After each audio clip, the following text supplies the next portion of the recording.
Welcome to Grace Speaks, a Grace Church podcast. I am your host, Alexa Stark, and today we have a special episode. It's Get to Know the Staff, and our first guest is... Cameron Baker and... Cassandra Baker. Ooh, surprise! He brought Cassie. And so this whole thing is to get to know the staff, get to know Grace in a different way, and have a fun conversation, pretty much. So I'll get us started. Why don't we just do a really basic open question? Tell us a little bit about yourselves. Excellent. My name is Cameron Baker, and I've lived in New Jersey all of my life, and that's where I met my wife. Except when you were at college for 4 years in Pennsylvania. That's true. So there's lots of stuff going on. And I'm one of those crazy people that I love New Jersey. So, and we've now entered my favorite time of year, which is autumn. So happy fall, everybody. It's fall, y'all. That's right. That's right. At least when we're recording this, it's fall. Yes. October 2023. Mm-hmm. Not yet. It's really September. Okay. My name is Cassandra. Most people call me Cassie. And I also grew up in New Jersey. We both grew up in East Northern New Jersey, and we have slowly moved west. Our first home was in Rockaway, New Jersey, and then Stanhope, and then Hope. And we Byram. Oh, yep, I forgot Byram. And we just moved back east a little bit to Green Township. We've been married for 33 years. Wow. We have happily married, by the way. I'm still completely in love with him. Aww. We have 3 kids that are, today I can say they're 24, 25, and 25 until 2 weeks when our son turns 26. We have one adorable granddaughter that's 1 year old, and we have 2 more on the way, both due in January, but we'll see which one gets here first. And you are much better at just biographical stuff than I am. Girl and a boy. Going, She has it all stored up here, ready. That's right. Mm-hmm. Yeah. What else? I've known him since I was 5 years old. Really? Mm-hmm. Yep. 9 for me. We're 4 years apart. Yeah, we're 4 years apart. And the nursery school that I was at in the summer, they had a program for older kids to come. That was me, the older guy. guy. All the girls were going to chase him, and I think they were going to kiss him if they caught him. And since I was 5, I actually was the one that cornered him in this big boat they had. Maybe that's why I like boats so much. I kicked him in the shin. Yeah, so I didn't kiss him. I kicked him in the shin, so I kidding around say I marked him as my own for the future. And so did you guys stay like in touch after that, or did you guys reconnect like later? So his stepsister, well, my best friend became his stepsister. Shout out to Sandy. Yep. She says that she arranged us to get married so she'd never lose me. And she actually was just at our daughter's wedding. She lives in Florida now. And she came up and not only was the amazing best friend and aunt, but she also acted as the day of wedding coordinator was amazing. Yeah. She only figured that out the day before that she was going to do this, and she really did a great job. So a lot of family connections. Yeah. Your dad was friends with my dad. Your dad was restoring both a Mustang and later on a Ford pickup truck. And my dad owned a gas station in the center of town, so they were friends, had a lot of connections. Mm-hmm. My best friend's mom worked full time, and so my mom would pick us up from school and take us like to ballet and Girl Scouts and things like that, and then we'd meet her mom for dinner. So we've been around each other our whole lives, but we didn't. I have a strange memory of being underneath a piano with you. Nothing going on there. That could have been in my living room. We were playing with a traffic light, like a real life traffic light. How did you get the traffic light? It was in my living room. Oh. So yeah. Her dad was a collector of all sorts of things. We had a humongous moose in our family room and all kinds of unique things. So so I would love to sit under the piano when people came. I would turn the traffic light different colors, and they'd be like, anyway. Dad had wired it with a special switch box. Yeah. So you can turn the colors on and off. Why are we talking about this? It's part of our history. Okay. Traffic lights are important. That's right. Yeah. Chaos without them. Yeah. Wouldn't know when to go. That's right. That's right. I turned the red one on for true love. Oh. Aww. Okay. I don't think I did that at the time, though. You were just a little kid. Remember, right? So that's a little bit about us. So currently living in a old farmhouse in Green Township with lots of garage space. It's what attracted him to the house. That's right. Makes him very happy. Very. Mm-hmm. Yes. Garage space? Oh, absolutely. Yes. Got to have a place to park your car, work on your car, fix your car, Oh, that's true. and anything else that goes on. Currently, it's also storage for children's furniture and things like that. Mm-hmm.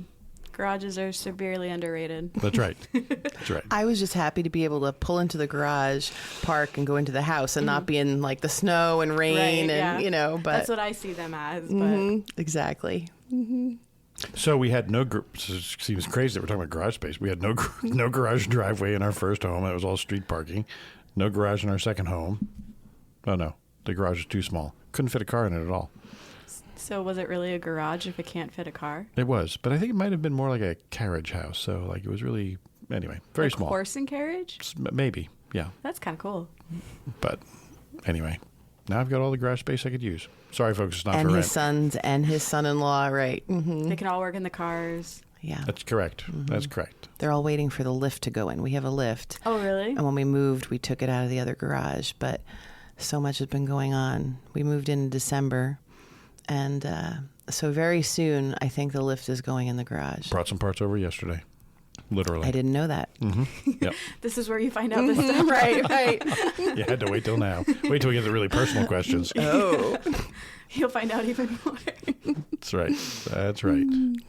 So to answer your question, so yes, we stayed in contact through family connections, and then in 95 or 4 when we started dating. You're No, I'm sorry, funny. 80. I was just going to say. 84. Yeah, 84 we started dating. Aw. There you go. The honeymoon so can last cool. forever, everybody. Yep, it's true. Just make the right choices. That's so cute. That's so really cool that you guys were like in each other's orbits the entire time. Mm-hmm. Though that's like that's cool. It's like a small world. God but, knows like, what he's in real- doing. True. Yeah, He was like, "You will meet you." yeah. Oh no, sorry. No, I was just going to say, I definitely see his plan looking back. It's amazing. And so I was 15 when we started dating. My dad died when I was 14 of cancer, and he was really strict, and he loved Cameron. But I look back and go, he never would have let me date if he were alive. So it's like this weird kind of like, as I look back just over everything and how it played out, I see God's hand completely. Yeah, that's kind of cool that you're able to look back and see like where God was like moving in order for this to happen, like for you guys to happen and where you're at right now. Right. I think right. that's always really cool to like when you're able to have those moments where you can see where God was like working, you know, because I feel like sometimes we don't get those moments, but it's always fun when we do, you know? Yep. 100%. So you've been in Jersey your whole lives, right? Yes. So how long have you guys been at Grace? When did you find Grace? That's a complicated story. Okay. So the best version I can give you is when we first came, it was about 1991. We didn't have any kids. Great year. Was it? Year you were born? There you go. So, yeah, came in 91 because, hey, everybody, we were invited by a friend. So if you're hearing this podcast, make sure you keep inviting friends to Grace Church. But It does make a difference. That's right. So we were invited to come in. I would describe us both as extreme introverts. And so we were at Grace Church at the time. I think Armin Summer was the pastor. Round one, right. The place is really big and really, things were happening here all the time. And it felt too big for us. So we actually left for a while. Oh, okay. Went to a different church. Green Palm Bible Chapel, That's right. which was closer to our home, too, That's right. at the time. And then God moved us from where we were in Rockaway to Stanhope, New Jersey, where we were probably, 700 yards from the church, from Grace Church. And so at that point in time, I was like, well, it seems like we should go back. But I feel like we both came back with the overt decision that it wasn't that Grace Church was too big. It was that we weren't ready the first time around to reach out to people. Yeah. So I think we came in the second time with a much different mindset. And so that would have been the year Cameron was born. So 97. So we've been at Grace Church since 1997, but that was before the call to ministry was was accepted by me. So. Well, and that's the interesting thing is, so we went to Green Pond Bible Chapel, which was much smaller, and we actually mistakenly went during their Bible study time, which we thought from either calling and hearing or seeing on a sign was their service time. And so the man leading the Bible study welcomed us in, and we actually ended up becoming lifelong best friends. Oh, that's great. Yeah, in the same small group, and he passed away of cancer, but his wife and kids, we ended up staying connected in all these years. So it's interesting being in ministry now and looking back then as well. And so we moved to a different church. And so when you're in ministry and people leave your church, you feel bad, but I think because we had moved churches for different reasons too, you realize God uses that as well. Like, so he put us at Green Pond Bible Chapel, and he, so I don't remember whether we were there 4 or 5 years, but I feel like so much growth happened, best friends.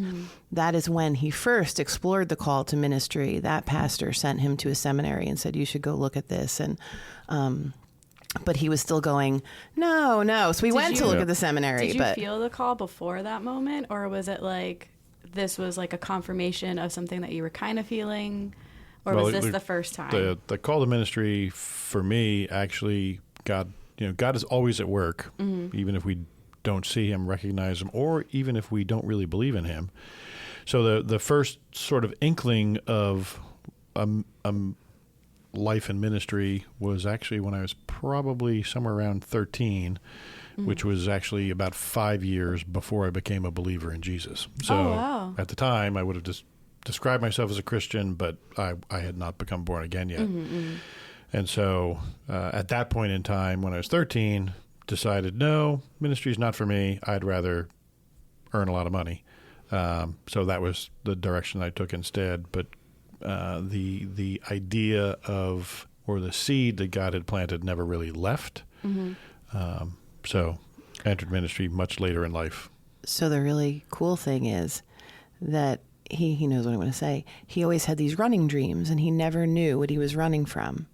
And so we were living in Stanhope, attending Grace. So when we were at Green Pond Bible Chapel, he went to look at this seminary, and I still to this day don't remember what happened, but we came home and I looked for an exit door, and he didn't go, and I don't know what God is saying to him, so I'm not going to push him in either direction. So then years later, we're at Grace, and he was at a Promise Keepers event. And I think the night before, he had one of these running dreams again. And again, I'm saying, who are you? I don't know. It's always something different. Right. Yep. So he comes home from this Promise Keeper event. We have, I think, 2 little kids at the time. I don't remember if I was pregnant as well.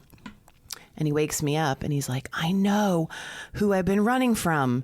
And so you'd have to explain. Even more of a what. So it was just kind of confirmed to me that what I had been running from was life and service, life and ministry together. And so I feel like it was probably the next Monday. Talked to the pastor at the time, and he kind of gave me. That's right. Gave me some. Shout out to Roy. That's right. Gave me some good advice. Also recommended that I go check out this particular seminary, which ended up being the same seminary that was recommended to me before. Oh wow! Because at this point in time, I'm no longer a new believer, but I knew my deficiency was time in the Word in any kind of serious way. So that was the first step for me. And there was kind of like I was not looking for an exit door at that point in time. I'm looking for every on-ramp that I can find to get plugged into ministry. So, and the running dream stopped. So yeah, he never had another running dream. I was going to ask. But the funny thing was, now I keep getting lost in Chinatown, and I'm not quite sure what that's all about. Well, so that was the funny thing. His last dream that he had was, he said he was running like in Chinatown, like through this restaurant and everything. And so then the next night he comes home and he says, I know, who I've been running from, what I've been running from. And he never has another running dream. But then I think the next day I'm thinking about, I go, wait a minute. That last dream when you were running, I'm like, was it really Chinatown or was it China? I'm like, because I'm willing to go wherever God wants us to go, but I'm just sort of wondering wondering, Yeah. is it China or Chinatown? There you go. Like, where's he sending us? Yeah, yeah. It's like that old folk song, Lord, please don't send me to Africa. Yeah. So, Anyway, but it wasn't I don't know the Chinatown. song. It was Grace Church. Oh, there you go. So Which was You were surprising. running around in the cafe. Yeah, maybe. right. Yeah. That's right. Although at the time the cafe was a nursery, so Oh, things that's just true. keep Yeah. on changing. That's Yeah. true. Because the wing It was. wasn't there yet, right? No, it was just built. No, the wing was still there for the entire time that we've been at Grace. The Yeah, 'cause the it was- Crawford Family Ministry wing has been built and taken care of, but interior's changed a little bit. But Cassandra's the one who, like all along the way, as as God continues to prompt me through our history together, she was always encouraging me to explore this call to ministry, and I just kept finding reasons to say no. Well, it was interesting, too, because right before he realized what he'd been running from, his career was going really well. He worked at MetLife. And at some point, he realized the next step was VP and that the other VPs were all divorced. And it was like interesting because people say ministry is so stressful and Right, time, right. consuming and things like that. But it's the same in the business world, just different. I would say not worth it. Like I feel like ministry, Right. it always has such a great purpose. So to me, Yep. it's worth it. Yep, God knows what He's doing. That's I keep if you're listening to this podcast and God is prompting you in some way, shape, or form, one encouragement I would give you is make sure that you talk to somebody you trust about that, somebody who can encourage you and help you explore it, because outside influences are important as well, and encouragement. So. Yeah, fellowship is important. So having someone you can rely on, or like a mentor or Right. somebody like to bounce off ideas and Right. and to confirm too. So Yeah. So Cassie, you were encouraging and being supportive. Did you know you were going to be a pastor's wife? Did you think that was going to happen? No, Okay. I had no idea. Surprise. Yeah, absolutely no idea. And so I actually joked with him because he said he's sure of two things in his life at that point. He said, I know I was supposed to marry you, and I know I'm supposed to go into ministry. And so kidding around, I was like, well, I don't think I'm supposed to be a pastor's wife, so I don't know how this meshes, but I was totally joking. And I do feel like it's a privilege. I'm not going to cry. But I feel like it's something that, thanks, I feel like God has called him to, called us to. And so it's a privilege to serve him. And like I said, I feel like it's worth it. When I was working corporately, I remember walking around the office, and I think it was partially also God tugging at me and just being like, why am I here? Oh, to sell more semiconductors? Not so important. Although we were able to have a Bible study at lunch, a friend of mine and I. So I was trying to look for ways Right. okay, God has me here for a reason. And, but with ministry, it just feels totally different. Like, it's not like, oh, he has to work to go, I don't know, train more people in customer service or, although it's funny because I feel like he still sort of does that in a different way too. Those of you who went through the Bible study methods class, you know what we're talking about. Yeah. But especially when it's things that are unexpected and inconvenient, it's usually times when people are going through something hard and they're inviting him in. And so I do feel like that's like a privilege that he gets to do. And a lot of times he thanks me and I'm just like, you don't have to thank me. This is what God is calling you to do. So, yeah. And more recently, without young children, we've been trying to do more together, working with people and couples together. Yeah. That's really cool. So, because we're on the topic of ministry, what ministries are you a part of then, for both of you? So for me, I love little kids, infants. They're so through cute. toddlers, Yeah. right? Preschool, they're my favorite age. That's why she still And- tolerates me. Funny. Because I act like a child. Okay. Anyway, and so again, looking back, my time at Green Palm Bible Chapel, there was a woman who never got married, never had kids, was a preschool teacher, and it was her life, and a Sunday school teacher, and an amazing Sunday school teacher. And so I started teaching with her, and I feel like I learned so much from her. And so then moving to Grace, it was just like, okay, this is what I do. This is what I know how to do. This is also, I didn't grow up as a believer either. And so when I started studying the Bible as a teenager, I feel like it's so different from when you hear Bible studies when you're little. Yeah. And so actually our first church, when we got married, they asked me to be the Sunday school teacher. I didn't realize they meant of the whole Sunday school. Oh, wow. Right. All the ages. And, but anyway, I've always taken it so seriously.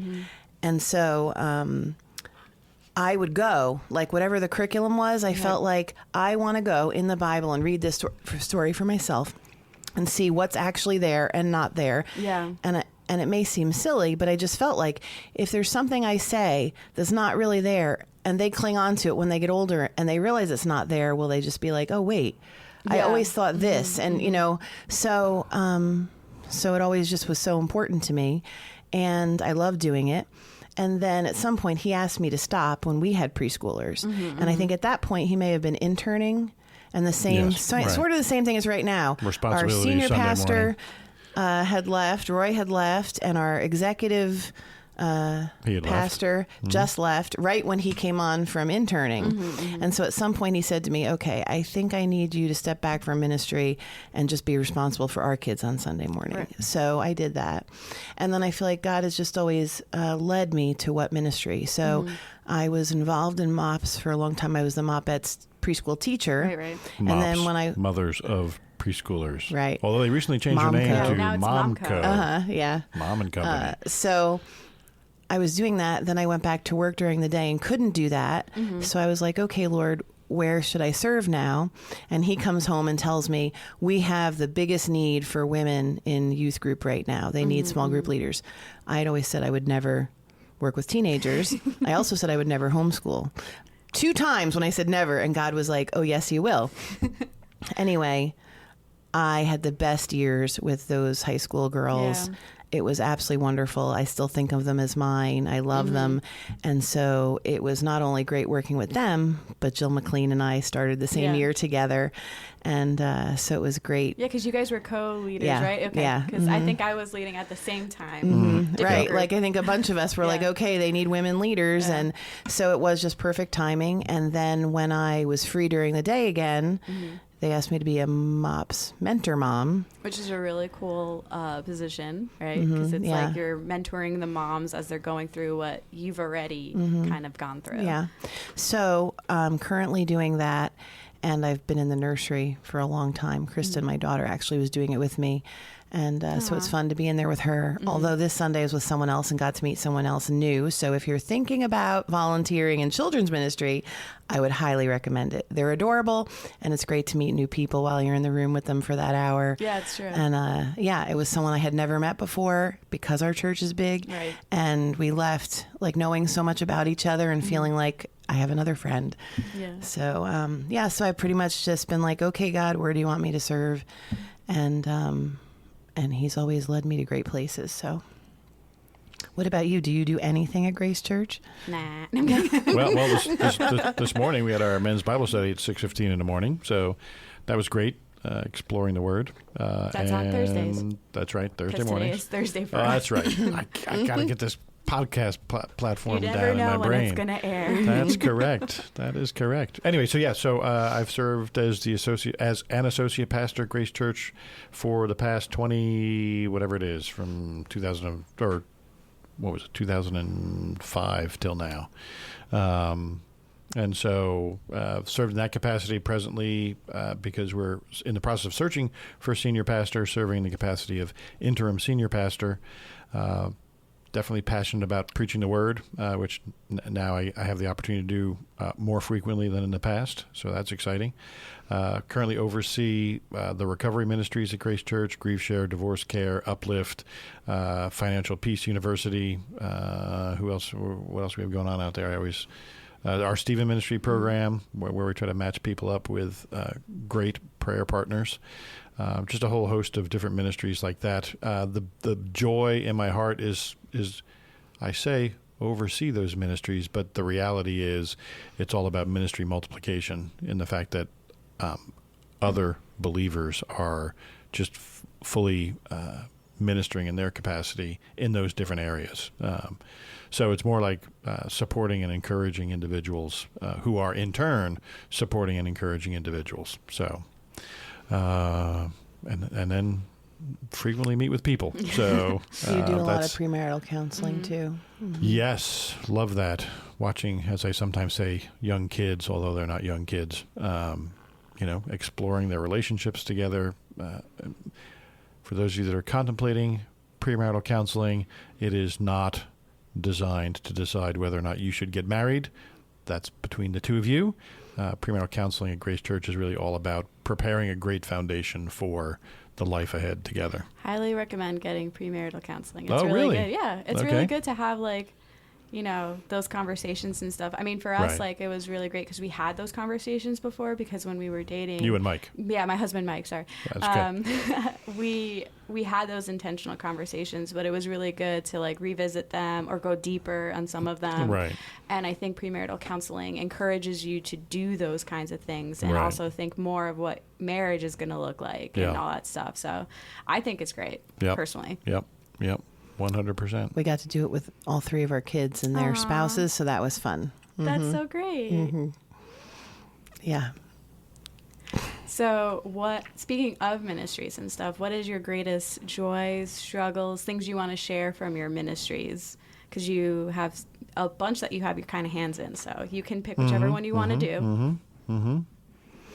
So I was talking about ministries at church before, but I feel like my biggest ministry is supporting him in his ministries. I feel like he can do so much more, and God has called him to do so much more.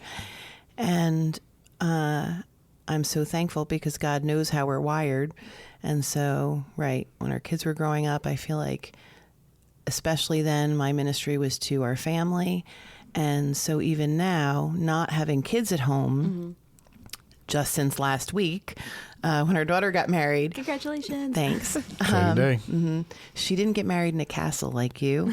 I'm thinking that it was more like, an outer field of the castle, right? Maybe. It was in our backyard. That's where the fairies live. Right, exactly. Yeah. I was the thinking more lights like Robin Hood myself. Oh, but that's kind of cool. Fairies are good as well.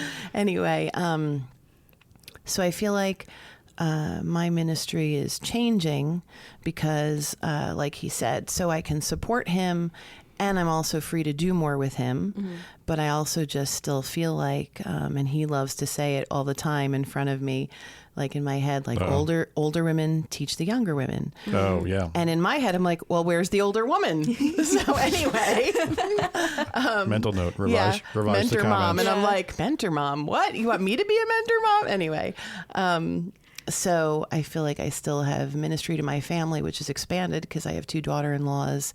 And we said to both of them, are you sure you want to marry them? You know what they're like. We said it to our son-in-law too, over and over. I'm kidding. I love our kids. And also now with grandchildren. So grandparents were so important, I think, in both of our lives. And I said that when I married him, one of the gifts I got was all 4 of his grandparents. And so we spent a lot of time with them in our early years of marriage. And so I just feel like God is so good having our grandchildren, like our kids and our grandchildren all right here. Like that doesn't happen. Families are all over the place. And so I feel like one of our big ministries is also going to be to our grandchildren, which is living out our faith. So they're going to see our ministry in church, to other people, in our home, those kind of things. But I actually feel like those are my biggest ministries. And so give me the greatest joy. But the ministries that I do at church, I love as well. I love getting to sit with the moms. When I was the preschool teacher, I said I got the best of both worlds because I got to go in every single room and be with all the little kids and teach them, about the Bible. And then I would go downstairs and tell the moms the Bible story as well. And we had a lot of moms that didn't attend Grace, weren't believers. So they got to hear the little Bible story. So now I'm not up with the kids, but it is great being with the moms. And they just started, because of when we're taping the podcast, last night was the first evening mops group. Yeah, that's true. And even that, it was just as great. It was smaller because the one in the morning is huge. Yes. But every single mom, you could just see they were so excited to be there. And even though I always said I was a stay-at-home mom, I always worked. We had a home family daycare. I worked part-time at Grace in children's ministries. So just being with the moms and seeing how happy they are to sit and connect with other moms and to learn a little bit is really great. So I won't pick a favorite. How about you? For me, lots of different thoughts float through my head. I think the first that always comes into my mind, this was more of a kind of the reality of ministry, was probably within the first year of saying yes to my calling, yes to Grace Church calling me full-time into the pastorate, was being with a family and holding their infant newborn as the newborn died. So that was like, that's just like seared in my mind, which again, you think of, God just continues to use things. So not much can rattle you after that has taken place, at least in my story. That's the first thing that comes to mind. And then the other is just where God has me serving right now, the place, the people. When Armin came back to Grace Church, Armin Summer, our former senior pastor, that's right. When he came back, one of the things he encouraged the pastoral staff was to sort of know your mission. Like, what is it? What has God called you specifically to? And so after some time of prayer and really asking God, okay, what is that? For me, it was really sealed, maybe too strong of a word, that my role was to preach the good news, to bind up the brokenhearted, and to encourage men to sacrificially love their wives. And so anytime I have the opportunity to exercise ministry in those areas, it's just a joy. And so, like I said before, my men's group, or I shouldn't say my men's group, the men's group on Thursday morning is a great time together. We talk about marriage, we talk about life, we talk about the Word of God. That's a joy. Whenever I get the opportunity to preach the Word, that's a great joy. I'm kind of passionate about, like, the title of this podcast is Grace Speaks. When I think about preaching, I'm like, let's just let the Word speak and try not to drift too far from it. Kind of, Cassandra, when you were saying before about even teaching preschoolers, not just kind of accepting a curriculum, but digging, like actually reading the Word of God for itself. And then letting it speak, how important that is. Yeah. It's the same when we preach, or when I preach on a Sunday morning, or Wednesday evenings on our first Wednesday service. And then the binding up the brokenhearted, I think, is what really drives my passion for, sometimes we call it pastoral counseling. I like to call it just conversations with people, just listening to people in their wounds, and either being able to offer a word of encouragement from the Word of God, any wisdom that the Word of God offers, just kind of being with people in their mess, believe it or not, is a joy as well. Yeah. And being able to step in and, like, support them in that is, like, so crucial for people. And to, like, it's like the church body coming together, so it's... Right.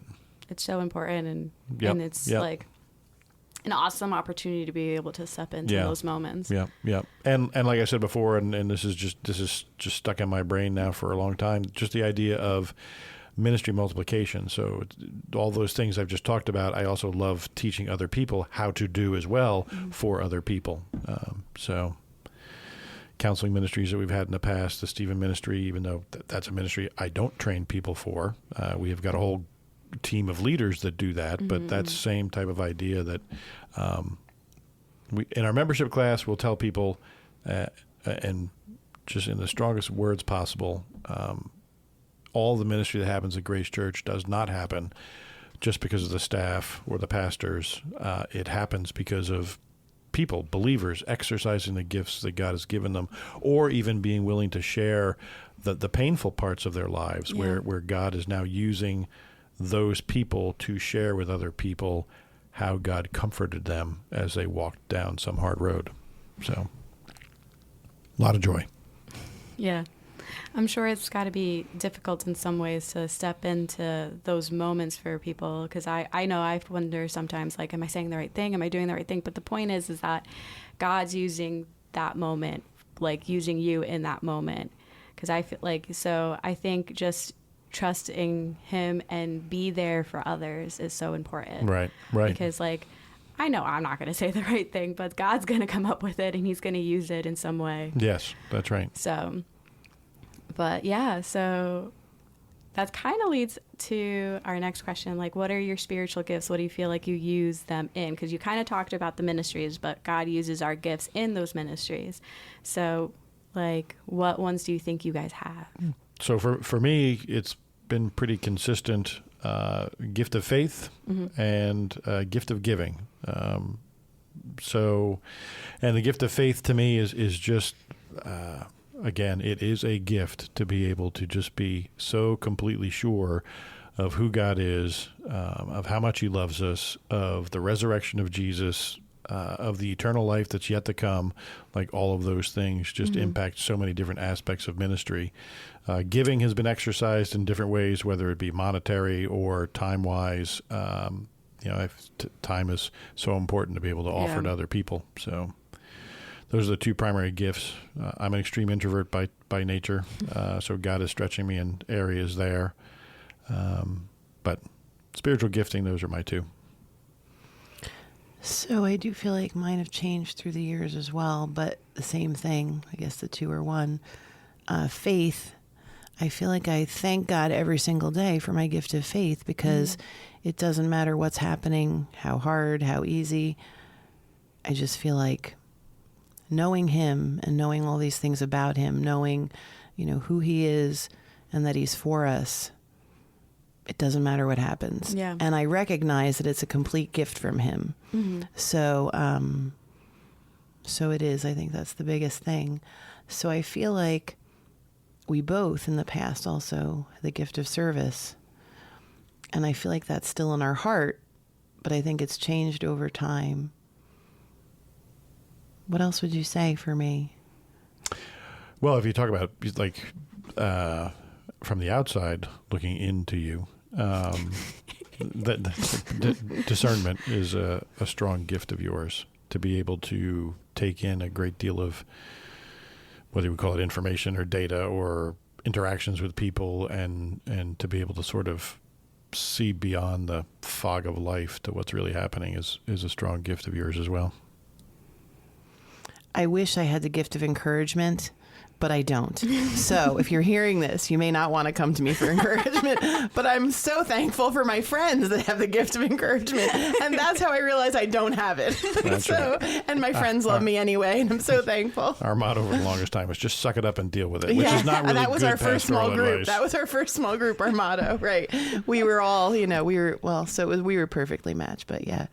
Anita has the gift of encouragement, definitely. That would be Anita Stearns, Kenny Stearns' wife. Yeah. Although she is her own person. Yeah. But she does always say she's Kenny's wife. When I introduce myself, I don't say that I'm Cameron's wife. I don't know why. I guess it's just because I feel like, will they look at me differently? And people are frequently like, you two go together? But if I'm with Anita, I say, hi, I'm Cassie. She says, hi, I'm Anita, Kenny's wife. And this is Cameron's wife. She always outs me, but... She covers you. Yeah, She's got you. But we were, actually, it was our daughter's wedding.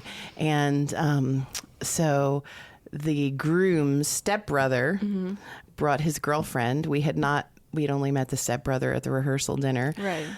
Because he was away at college. And so he brought his girlfriend to the wedding. And so near the end of the night, Anita and I were sitting there talking. And she came up, he was standing behind me, and she said, I know you.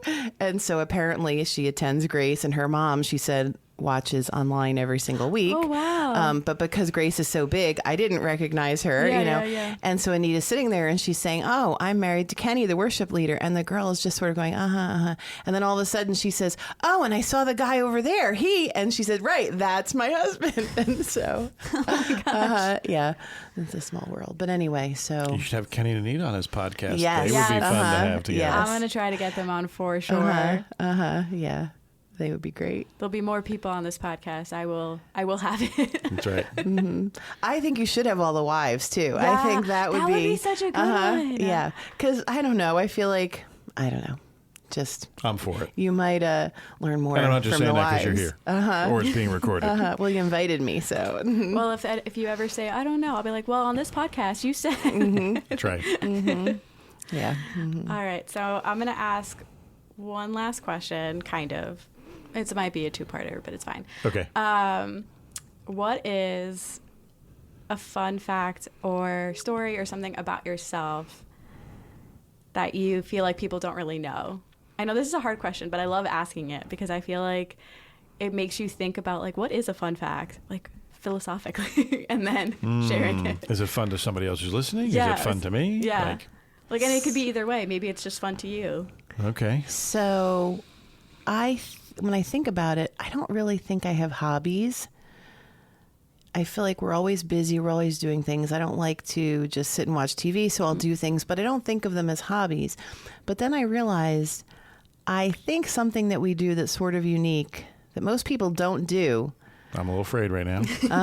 Yeah, we said no topic was off, right. off limits. So we're not really homesteaders, Okay. but we're sort of like homesteader wannabes. Like at our last house, we had chickens, which we got during COVID.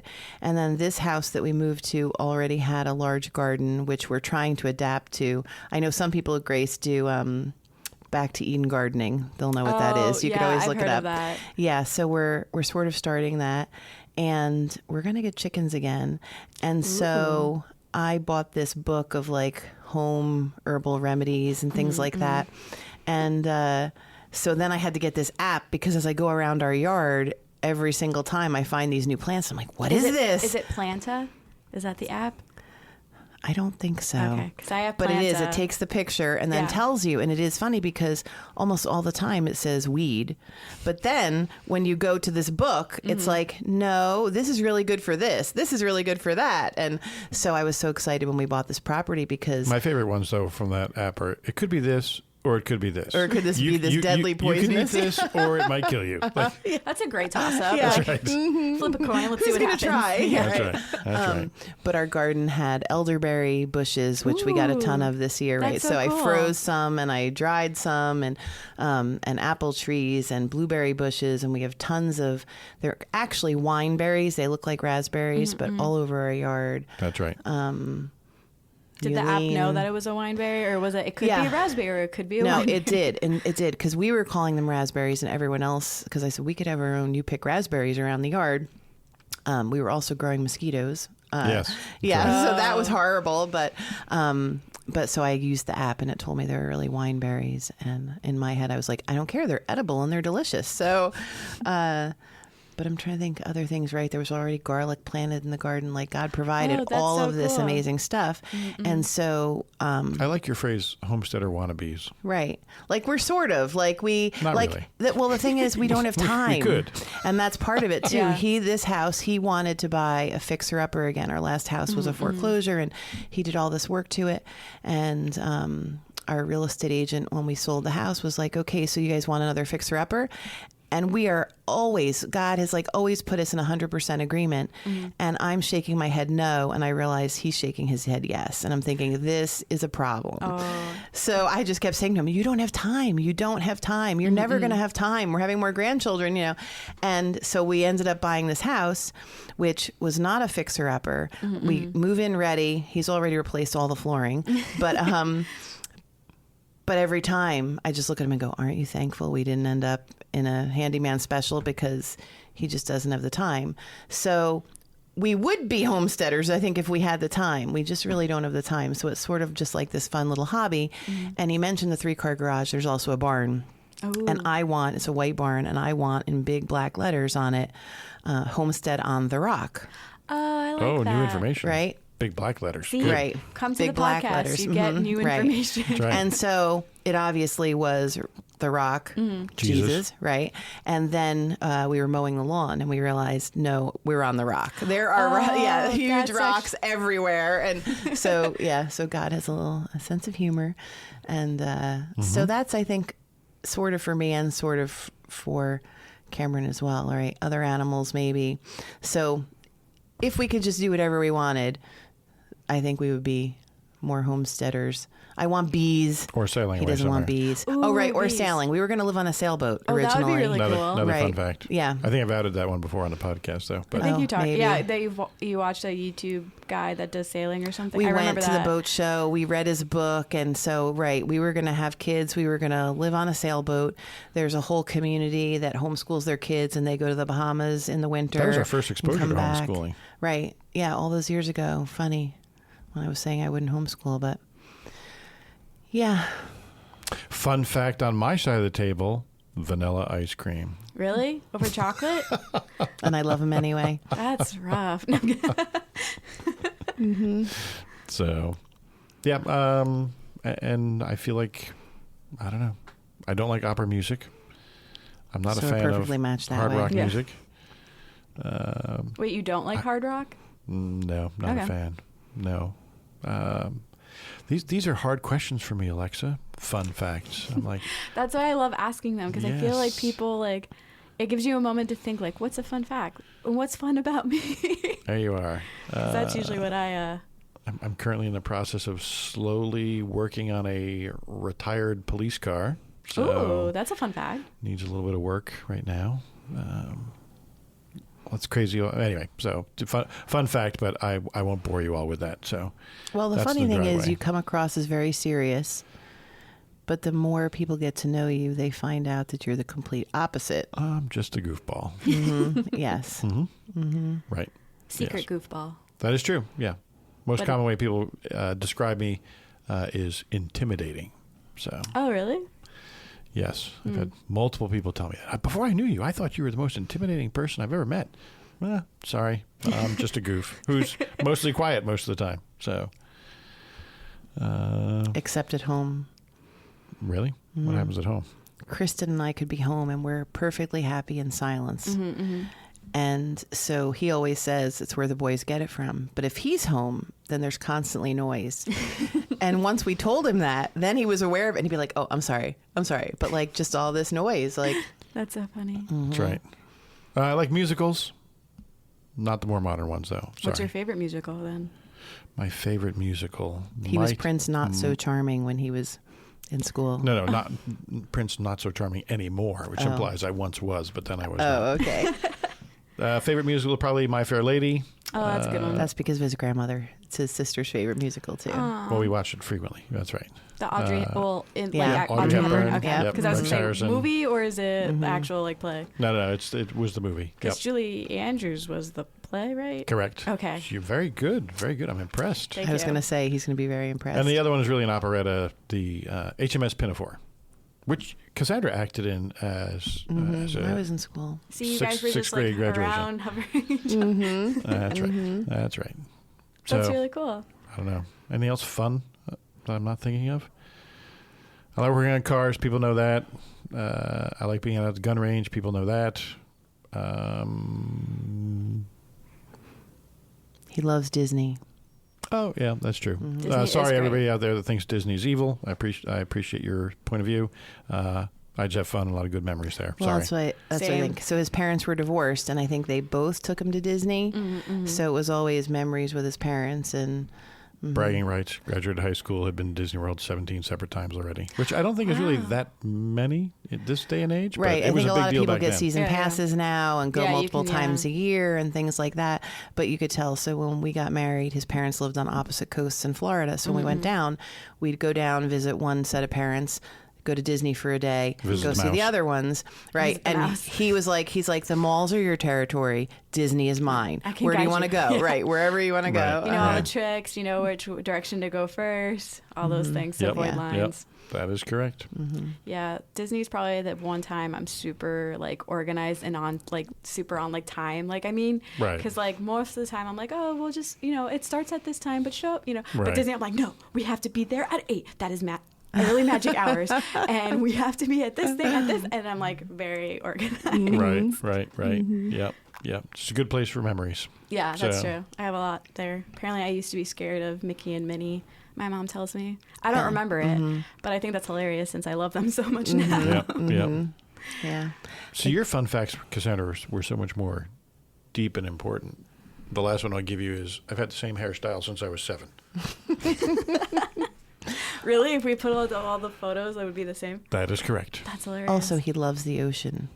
He could just Whoa. stand and stare. Not the beach. Right. Let's be very not clear. The beach, Well, it's not the the sand. The sand is the Right. worst part of the beach. But he goes to the beach frequently for me because he knows I love the beach. Sand and heat. Right. What do you like call the sun? The fireball and the burning big- fireball in the yeah, sky. that's right. But yesterday, when we're doing this podcast, I was walking into church. It was in the evening for evening mops. And I had a stressful day. And I just happened to look up. And right above the church, the sky looked so brilliant and amazing. Just this little tiny piece. And it was like the steeple and the sky. And I hardly ever take pictures. I'm just always in the moment. I don't mess around with the camera, you know. And I just had to stop and take a picture. And so the sky part of it is just like God's magnificence for me. And so when we're out on the ocean, you realize how small you are. You can see that sky. It looks huge because you can see the whole thing. Here with the trees and buildings, you can only see that little piece of it. So I actually took a picture of it and posted on Facebook yesterday and said, keep looking up or something, because it was a stressful day, but I just looked up and was like, wow, look at what God does. So keep showing off and showing himself to us. It's true. I'm not sure with the ocean and what it is about the ocean that you love so much, if it's that or is it something else? Oh, no, just definitely. It just kind of puts me in my place. No matter how large the vessel is, when you see it on the dock, you get outside, out into the open ocean, and you are just Dot. a speck. Yeah. Even the ship itself, a speck. So It's so vast. Mhm, And we only know right. so much about it, right? I think I heard, I don't know if this is true or not, so someone can Google it. We know more about space than we do the ocean, like what's in it and stuff. Right. Which is crazy to me. Mm-hmm. But apparently that's true. Or at least I read it. Yeah. But take what you will from the internet. So, Yeah. well, thank you both for coming on. Is there any last comments that you want to say before we wrap up? Well, since we're both here, I almost feel like you need to end almost like with not marriage advice, but so if you're hearing this podcast and you are married, just love each other fiercely, which in every aspect of love, and continue to be willing to sacrifice yourself for one another. And if you both do that, like I said before, the honeymoon can last forever. Yep. Thanks for having us, Alexa. No, thanks for coming on. This has been so fun for me. I love these kinds of podcasts where we just get to hang out and talk. But we didn't ask you any of these questions, so you should have She and yourself Mike and have Mike to on come and and, have one of the other hosts yeah. interview you guys. We'll definitely have to do that. Yeah. That's Okay, great. I'm going to Thanks be for having waiting. us. I listen to these podcasts. I'm going to be waiting. I'll work on that one next. Well, thank you guys for coming on, and you can catch our next episodes. They'll be dropping once a month, and we'll see you at the next episode. All right. Bye. Bye. Bye, everybody.